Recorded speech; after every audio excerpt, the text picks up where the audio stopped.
स्वागत करते। बुलेटिनच्या सुरुवातीला एक महत्त्वाची बातमी, ब्रेकिंग न्यूज आहे। मनसाजोगचे संतोष देशमुख यांच्या हत्या प्रकरणातील सर्व आरोपींचं एकत्रित सीसीटीव्ही फुटेज आता समोर आलंय।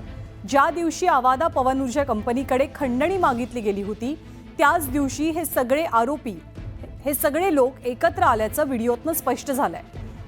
ही तारीख आहे 29 नोव्हेंबर 2024 ची। त्याच दिवशीचं हे सीसीटीव्ही फुटेज असल्याचं सांगितलं जात आहे। या सीसीटीव्हीच्या माध्यमातून खंडणी प्रकरणातला सर्वात मोठा पुरावा समोर आल्याचं बोललं जात आहे। व्हिडिओमध्ये कोण कोण दिसतंय तर व्हिडिओत वाल्मिक कराड, विष्णू चाटे, सुदर्शन घुले आणि इतर आरोपी एकत्र अगदी स्पष्टपणे पाहायला मिळतात। हा व्हिडिओ सकाळी 11 वाजताच्या दरम्यानचा आहे। विष्णू चाटेच्या कार्यालयातलं हे सीसीटीव्ही फुटेज पोलीस तपासात निष्पन्न झालंय। आणि या सगळ्या संदर्भात मराठा आंदोलनकर्ते मनोज जरांगे यांच्याशी काही वेळापूर्वी आम्ही संवाद साधलेला होता। त्यांची प्रतिक्रिया काय होती आपण पाहूया।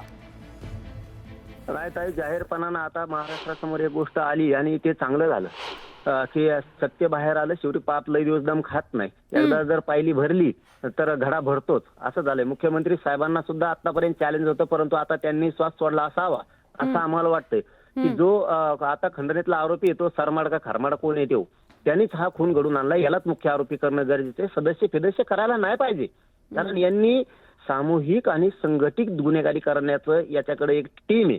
एक खंडणी मागायला जातो, दुसरा खून करायला जातो आणि हा घरी बसून एका जागेवरती बसून हा नेटवर्क हलवतोय।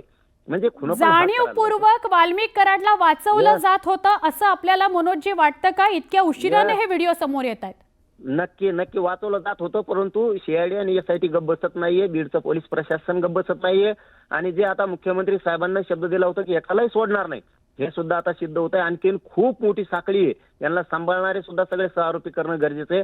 खुनातले आणि खंडणीतले हे सामूहिक कट रचून यांनी संघटित गुन्हेगारी केली, त्यामुळे हे सगळे आरोपी एक त्यांच्यावर 302 दाखल करून एकाचीही जामीन होता कामा नये। जामीन मांडायलेत, कुठं कुटाने करायलेत, नाटकं करायलेत। ताई, मी चॅनलच्या माध्यमातून, आयबीएन लोकमतच्या माध्यमातून जाहीरपणानं मुख्यमंत्र्यांना सांगतो की कोणाचीही जामीन होता कामा नये। जर यातली कोणाची खंडणीतल्या किंवा खुनातल्या आरोपीची जर जामीन झाली तर हे देशमुख कुटुंबाचा खून पाडू शकते, त्या कुटुंबाच्या जीवाला धोका आहे। म्हणून यांना कोणालाही जामीन मिळता कामा नये। आणि आता उघड मनोजजी धनंजय देशमुखांनी